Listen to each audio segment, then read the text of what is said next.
हिंदी पाठशाला में आप सभी का बहुत बहुत स्वागत है। यदि आप हमारे चैनल पर नए हैं तो चैनल को सब्सक्राइब कर लें, बेल आइकन को प्रेस कर लें ताकि जो भी वीडियो अपलोड करूं उसका नोटिफिकेशन सबसे पहले आपको मिलता रहे। वीडियो अच्छा लगे तो लाइक करना मत भूलें, आपकी लाइक ही हमारी एनर्जी है। आज मैं आपके सम्मुख हजारी प्रसाद द्विवेदी जी के जीवन परिचय को लेकर उपस्थित हूँ। साथ ही इस वीडियो में उनकी सभी महत्वपूर्ण रचनाएँ एवं उनका साहित्य में क्या योगदान था ये सब कुछ स्पष्ट किया जाएगा।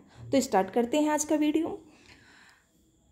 हिंदी गद्य साहित्य में शीर्षस्थ लेखक महान साहित्यकार आचार्य हजारी प्रसाद द्विवेदी का जन्म सन 1907 ईस्वी में कब हुआ था? 1907 में बलिया जनपद के ग्राम आत्माराम दुबे का छपरा में हुआ था। गांव का क्या नाम था? आत्माराम दुबे का छपरा। आपके पिता का नाम पंडित अनमोल द्विवेदी और माता का नाम श्रीमती ज्योतिकली देवी था। आपके पिता ज्योतिष विद्या के विद्वान थे। द्विवेदी जी ने काशी विश्वविद्यालय से साहित्य एवं ज्योतिष में आचार्य परीक्षा की उत्तीर्ण। इंटर के बाद आप अस्वस्थ हो गए। ध्यान दीजिए प्रश्न कैसे बनता है, यहाँ से प्रश्न भी बन जाता है। ज्योतिष का शिक्षा उन्होंने कहाँ से ग्रहण किया था? आचार्य हजारी प्रसाद द्विवेदी जी ने ज्योतिष का विद्या कहाँ से ग्रहण किया था? तो काशी विश्वविद्यालय से। स्पष्ट हो गया होगा। अस्वस्थ हो जाने के कारण बीए की परीक्षा न दे सके, अतः विद्यार्जन के लिए घर पर ही गहन अध्ययन में लीन हो गए। आपने बनारस हिंदू विश्वविद्यालय से ज्योतिष एवं साहित्य में आचार्य की उपाधि प्राप्त की। किस विश्वविद्यालय से? हिंदू विश्वविद्यालय से ज्योतिष एवं साहित्य में आचार्य की उपाधि प्राप्त की। सन 1940 ईस्वी में हिंदी साहित्य के, ध्यान दीजिए इनकी साहित्य योगदान यहाँ हेडिंग रहेगा, क्षमा चाहती हूँ, हेडिंग यहाँ रहेगा साहित्य में योगदान। सन 1940 ईस्वी में हिंदी संस्कृत के अध्यापक के रूप में आप शांति निकेतन गए और वहाँ लगभग 20 वर्षों तक विभागाध्यक्ष पद पर रहे। यहाँ पर विश्व कवि रविंद्रनाथ किससे मिले थे? विश्व कवि इन्हें कहा जाता है, रविंद्रनाथ जी को विश्व कवि कहा जाता है। तो विश्व कवि रविंद्रनाथ टैगोर, क्षिति मोहन सेन और बनारसी दास चतुर्वेदी के संपर्क में रहकर आपने किन किन भाषाओं का अध्ययन किया था? इन्होंने हिंदी के अलावा इन्होंने संस्कृत, बांग्ला और अंग्रेजी का गहन अध्ययन किया था। तो बांग्ला और अंग्रेजी का अध्ययन इन्होंने क्षिति मोहन सेन और बनारसी दास चतुर्वेदी के संपर्क में किया था। यहीं पर आपने विश्व भारती का संपादन किया। ध्यान दीजिए विश्व भारती का संपादन किसने किया था? आचार्य हजारी प्रसाद द्विवेदी। कहाँ से किए थे विश्व भारती का संपादन इन्होंने? तो ध्यान दीजिए इन्होंने विश्व भारती का संपादन कलकत्ता से किए थे। यहीं पर आपने विश्व भारती का संपादन किया। सन 1949 ईस्वी में लखनऊ विश्वविद्यालय ने आपको किस उपाधि से सम्मानित किया था? डी.लिट की उपाधि से। किस उपाधि से? प्रश्न बन सकता है, प्रश्न भी बन सकता है यहाँ से। डी.लिट की उपाधि से सम्मानित किया था हिंदी सेवा के लिए। ध्यान दीजिए most important one liner question में पूछा जाता है। सन 1957 में, कब?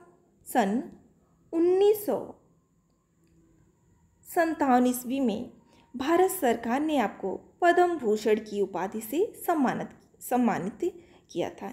हिंदी में अभूतपूर्व योगदान के लिए, सराहनीय कार्यों के लिए इन्हें 1957 ईस्वी में भारत सरकार ने पद्म भूषण से सम्मानित किया था। कुछ समय रुग्ण रहने के बाद, रुग्ण अर्थात रोगग्रस्त रहने के बाद 19 मई सन 1979 ईस्वी को हिंदी गद्य साहित्य आकाश का यह देदीप्यमान नक्षत्र अस्त हो गया। अर्थात इनका 1979 ईस्वी में क्या हो गया? स्वर्गवास हो गया था। स्पष्ट हो गया। अब इनकी रचनाएं कौन कौन सी रचनाएं हैं? रचनाएं भी पूछ ली जाती हैं। प्रश्न बन जाता है कि संक्षिप्त जीवन परिचय लिखते हुए इनकी रचनाओं पर प्रकाश डालिए। तो जितनी भी रचनाएं, महत्वपूर्ण रचनाएं हैं, ये सब कुछ इस वीडियो में कवर किया गया है। रचनाएं, पहला हेडिंग आप डालेंगे उपन्यास। बाणभट्ट की आत्मकथा। इनकी पहला उपन्यास क्या है? बाणभट्ट की आत्मकथा, पुनर्नवा, आनंददास का पोथा, चारुचंद्र लेख। इनके महत्वपूर्ण उपन्यास हैं।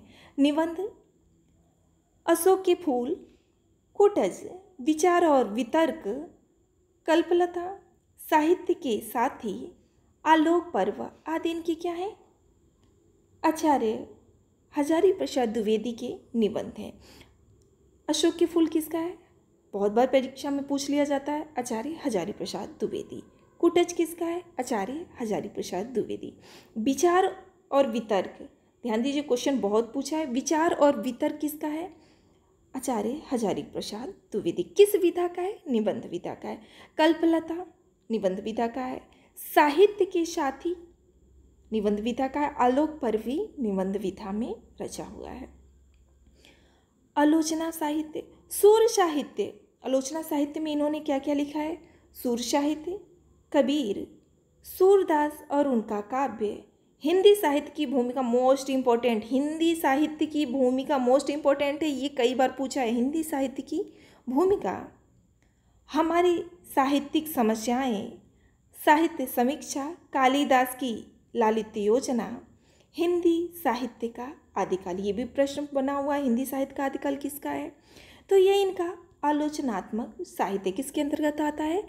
आलोचना साहित्य के अंतर्गत आता है। अब कुछ इन्होंने अनुदित साहित्य का भी रचना की है। अनुदित साहित्य में प्रबंध चिंतामणि, प्रबंध कोश, मेरा बचपन, लाल कनेर आदि महत्वपूर्ण है। किसके अंतर्गत है? अनुदित साहित्य के अंतर्गत है। शोध साहित्य, शोध साहित्य में मध्यकालीन धर्म साधना, मध्यकालीन धर्म साधना, हिंदी सिद्ध साहित्य, जैन साहित्य, अपभ्रंश साहित्य, नाथ संप्रदाय आदि पे इन्होंने शोध साहित्य किए हैं। संपादित साहित्य, संक्षिप्त पृथ्वीराज रासो, नाथ सिद्धों की वाणी, ये मोस्ट इम्पोर्टेंट है। जी हाँ, नाथ सिद्धों की वाणियाँ पूछे जाते हैं, कई बार एग्जाम में पूछे जाते हैं आदि। इन सभी में आपकी कुशल संपादन कला झलकती है। द्विवेदी जी की भाषा साहित्य एवं समृद्ध है। भाषा यदि आ जाए इनकी भाषा तो आप यहाँ हेडिंग बना लेंगे भाषा, कभी रेड पेन का प्रयोग मत करिएगा। द्विवेदी जी की भाषा साहित्यिक एवं समृद्ध है। उन्होंने विषय एवं प्रसंगानुसार किन किन शैलियों का प्रयोग किया? शैली भी पूछ देता है। गवेषणात्मक शैली, गवेषणात्मक का अर्थ होता है खोज करके लिखना। विवेचनात्मक, आलोचनात्मक, भावात्मक एवं व्यंग्यात्मक आदि शैलियों को अपनाया है। ध्यान दीजिए, इसी के साथ एक बार मैं पुनः चल रही हूँ इनके जन्म पे। सन, इनका जीवन काल कब से कब तक रहा? यदि प्रश्न बन जाए इनका जीवन काल कब से कब तक रहा? 1907 से, इनका जीवन काल 1907 से 1979 ईस्वी तक था। आज बस इतना ही। आज का वीडियो आपको कैसा लगा? अपने विचार और सुझाव कमेंट बॉक्स में लिखना मत भूलें। इसी के साथ मैं वाणी को विराम दे रही हूँ। आप सभी से इजाज़त लेना चाहती हूँ। धन्यवाद।